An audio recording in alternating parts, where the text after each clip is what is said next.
Gue jiwa muda yang penuh semangat.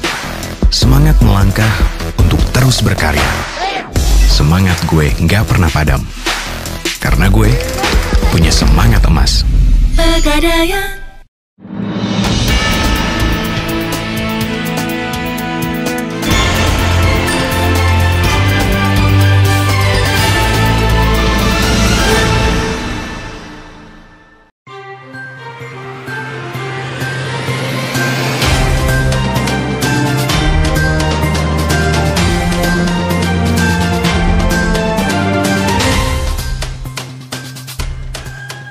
Redaksi portal berita suaratabanan.id, penanggung jawab Parindra Suta dan supporting manager Purnamiati Suta telah siap menyajikan kabar menarik yang akan disampaikan tim reporter portal berita suaratabanan.id.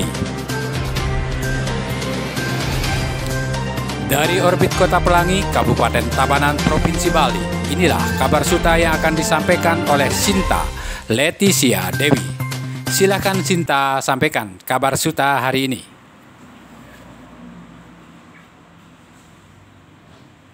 Hai, semangat pagi, apa kabar? Senang bisa kembali bertemu dengan Semeton Suta. Nah, pada kesempatan kali ini, di edisi kabar Suta kali ini, saya akan menyampaikan satu informasi yang sangat penting untuk Semeton Suta nih. Mau tahu apa kan? Yuk kita simak, check it out. Semeton Suta hari ini, Kamis tanggal 28 Mei tahun 2020, tim jurnalis portal suaratabanan.id telah berkesempatan diterima oleh Wakil Bupati Tabanan, Bapak Dr. Komang Gede Sanjaya, di kediamannya Dauhpale Tabanan. Dr. Komang Gede Sanjaya, yang juga sebagai Ketua Dewan Pimpinan Cabang Partai PDI Perjuangan Kabupaten Tabanan, menyampaikan bahwa mulai tanggal 1 Juni hingga tanggal 30 Juni, pihaknya sesuai Peraturan Gubernur Nomor 19 Tahun 2019, juga surat edaran yang disampaikan Gubernur Bali berkaitan dengan penyelenggaraan Bulan Bung Karno, Kabupaten Tabanan, kata Wakil Bupati Sanjaya, akan tetap konsisten menggelar acara tersebut, di mana, kata Wakil Bupati Sanjaya, tema kegiatan Bulan Bung Karno akan disesuaikan dengan kondisi masyarakat yang kini tengah berjuang agar bisa selamat dari ancaman coronavirus disease 19 atau COVID-19, dan di sisi lain, karena protokol kesehatan ruang gerak mereka sangat dibatasi. Sehingga kondisi ini, kata Komang Sanjaya, sangat berpengaruh pada tingkat kualitas kehidupan masyarakat, karena dipastikan tingkat ketahanan pangan masyarakat sedikit guncang akibat dari dampak virus corona tersebut.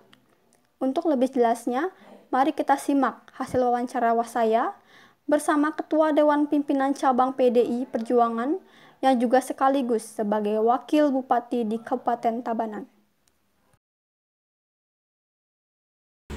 Bapak, bisa jelaskan kenapa setiap bulan Juni ditetapkan sebagai Bulan Bung Karno? Dan bagaimana dengan pelaksanaan Bulan Bung Karno di Kabupaten Tabanan ini, Pak? Baik, kalau bicara tentang Bulan Bung Karno, saya yakin masyarakat Indonesia, masyarakat Tabanan khususnya pasti sangat memahami. Karena sebelum adanya Perda tentang Bulan Bung Karno yang ditetapkan oleh Bapak Gubernur, dan begitu juga ada Perda Bulan Bung Karno di masing-masing kabupaten kota, kita sebenarnya di Kabupaten Tabanan udah dari zaman dulu sangat memperingati bulan Juni ini sebagai bulannya Bung Karno. Kenapa bulan Juni ini kita jadikan bulan Bung Karno ini adalah bulan yang betul-betul menjadi bulan yang betul-betul bermakna buat negara dan bangsa ini.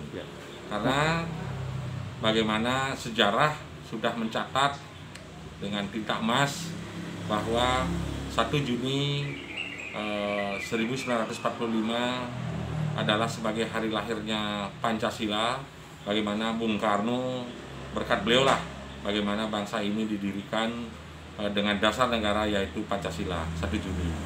Dan di bulan Juni juga 6 Juni bagaimana Bapak besar kita Bung Karno lahir, dan 21 Juni juga beliau wafat. Jadi bulan Juni ini penuh dengan makna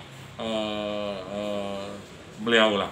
Jadi wajiblah bagi kita generasi penerus sebagai anak bangsa melanjutkan cita-cita beliau, dan bagaimana ajaran beliau kita tularkan kepada anak-anak kita, khususnya anak-anak dari PAUD, SD, SMP, SMA, mahasiswa pun bagaimana memaknai berkat jasa beliau lah NKRI ini masih utuh.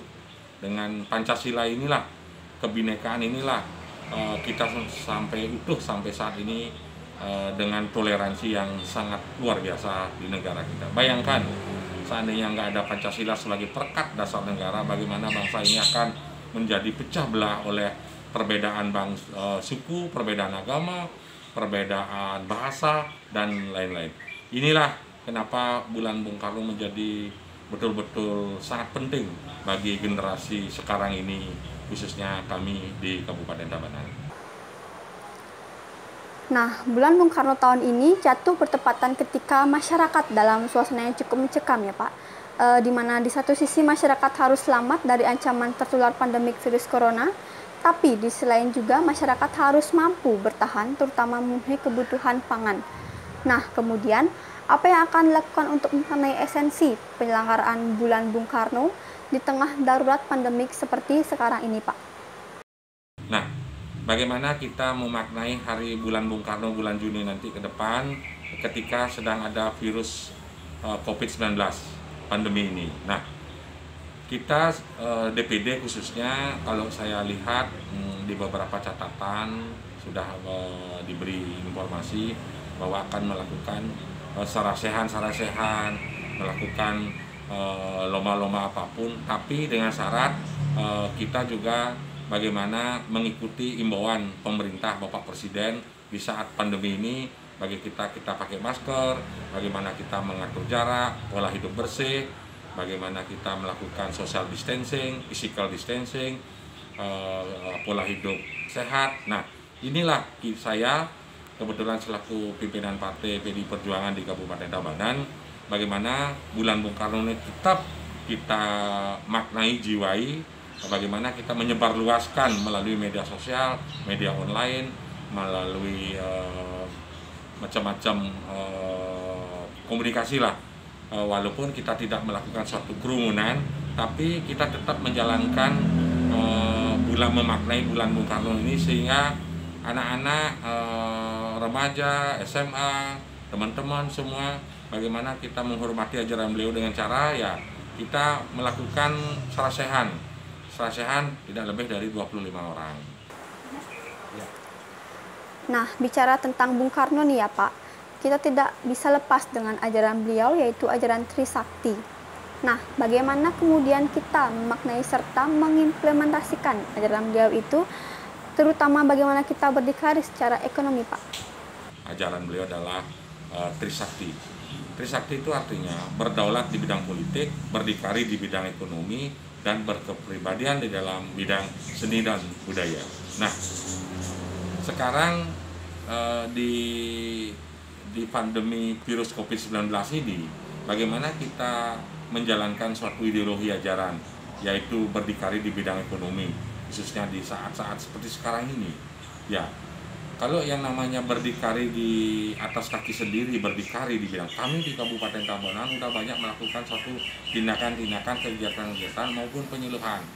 Bagaimana salah satunya adalah mengajak masyarakat, walaupun tidak punya pekarangan luas pun, kita ajak menanam pohon-pohonan atau tumbuh-tumbuhan ataupun sayur-mayur di pekarangannya sendiri.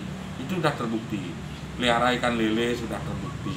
Syukur kami hidup di Tabanan, berdikari dan berdaulat di bidang ekonomi, khususnya ketahanan pangan sudah tidak diragukan lagi. Nah, selaku salah satu pemegang kebijakan Tabanan ya Pak, bagaimana Bapak menilai terhadap pengaruh dari dampak virus corona ini di Tabanan Pak? Nah, di sini kita lihat kabupaten-kabupaten lain kan kita lihat ekonomi sejauh mana daya beli karena banyak masyarakat Bali yang kena PHK karena mengandalkan dari objek wisata, pariwisata. Semua keuangannya berdasarkan income-nya dari pariwisata. Ketika pariwisata ini jatuh, ketika tamu tidak ada satupun datang ke Bali, banyaklah pegawai-pegawai hotel yang mengerumahkan karyawannya. ada yang mem-PHK dan lain-lain. Nah, Tabanan khususnya bagaimana caranya mengatasi? Ternyata masyarakat Tabanan yang kemarin-kemarin banyak bekerja di hotel, banyak kerja di bidang pariwisata, pulang kampung dan bercocok tanam. Jadi ada positifnya juga, kemarin ketika ditinggalkan ladangnya tergiur oleh pariwisata, sekarang pulang kampung disuruh apapun mereka bisa kerjakan. Ada teman-teman kita, ada yang nanam pohon, ada yang nanam padi, ada yang buah-buahan, ada ubi-ubian. Semua akhirnya mendatangkan minimal untuk makan keluarga, dan sisanya bisa dijual ke pasar. Dan seperti yang Bapak sampaikan tadi bahwa pandemik saat ini memberikan pengaruh yang cukup positif ya terhadap semangat masyarakat untuk cerdas memperkuat ketahanan pangan, utamanya bertani. Melihat fenomena ini, kira-kira support moral atau mungkin support kebijakan yang akan dilakukan seperti apa, Pak? Nah, inilah pemerintah daerah ke depan menyambut dan mendorong, memberikan bagaimana anak-anak muda ternyata sektor pertanian itu adalah sektor yang sangat mulia dan menjanjikan sesuatu. Kalau dihitung-hitung margin antara sektor pertanian dan bekerja sektor jasa yang lainnya, kalau ulat di sektor pertanian pemuda-pemuda kita dengan gaya zaman era kekinian dengan IT bisa jualan ke online baik di dalam negeri, baik regional maupun ke luar negeri pakai media online, saya rasa pertanian ini ke depan akan cerah. Sekarang bagaimana pemerintah membuka ruang pintu, memberikan edukasi kepada anak-anak muda, bagaimana mendampingi pemuda-pemuda ini sehingga pemuda ini menjadi pemuda entrepreneurship di bidang sektor pertanian. Apa harapan Bapak agar masyarakat mampu menerjemahkan harapan proklamator kita sebagaimana tertuang dalam Trisakti? Bagaimana ya Pak? Ketika sektor pertanian kemarin merasa dimarginalkan, ketika sekarang kita angkat, ada benefit, ada hasil yang menggiurkan dan keren di era kekinian dengan online, media-media online, jualan melalui media online, sektor pertanian. Buktinya salah satu contoh kemarin, buah manggis begitu, ketika kemarin kita ekspor melalui media online, pemasarannya dan lain-lain, segmen pasarnya ada di luar negeri kemarin, contoh kemarin, sebelum pandemi sangat luar biasa. Ini salah satu contoh. Nah, di saat pandemi ini ternyata bukan hanya sektor luar negeri sasaran pasar kita. Salah satu adalah sektor di dalam negeri. Jadi kita ini dari kita, oleh kita, untuk kita. Jadi hasil pertanian ternyata sangat digemari juga oleh masyarakat kita sendiri. Nah, terakhir nih Pak, apa saja aksi yang telah dilakukan jajaran Partai PDI Perjuangan di Tabanan, terutama dalam berperan meringankan serta mensupport masyarakat dalam masa darurat pandemi saat ini Pak? Kami di Kabupaten Tabanan khususnya ketika mendapatkan instruksi dari Ibu Ketua Umum, Ibu Megawati Soekarno Putri, dan kami mendapat arahan dari Bapak Ketua DPD, Bapak Wayan Koster, Partai PDI Perjuangan di Kabupaten Tabanan sudah mempelopori bagaimana kita selalu berada di tengah-tengah masyarakat ketika ada wabah, kesusahan apapun ada di Kabupaten Tabanan. Kami jajaran fraksi PDI Perjuangan, jajaran juga yang ada di eksekutif dari kader Partai PDI Perjuangan, struktural partai, dari anak ranting PAC, pengurus DPC, semua gotong royong satu padu bagaimana menjalankan tugas kepartian ada di tengah-tengah, membantu masyarakat kita sehingga masyarakat kita merasa apapun yang terjadi merasa menjadi bagian kita bersama gotong royong membangun negeri yang kita cintai. Demikianlah wawancara saya dengan Wakil Bupati Tabanan sekaligus Ketua DPC PDI Perjuangan Kabupaten Tabanan, Bapak Dr. Komang Gede Sanjaya. Saya, Sinta Leticia Dewi, dan seluruh staf redaksi portal berita suaratabanan.id. Sampai jumpa.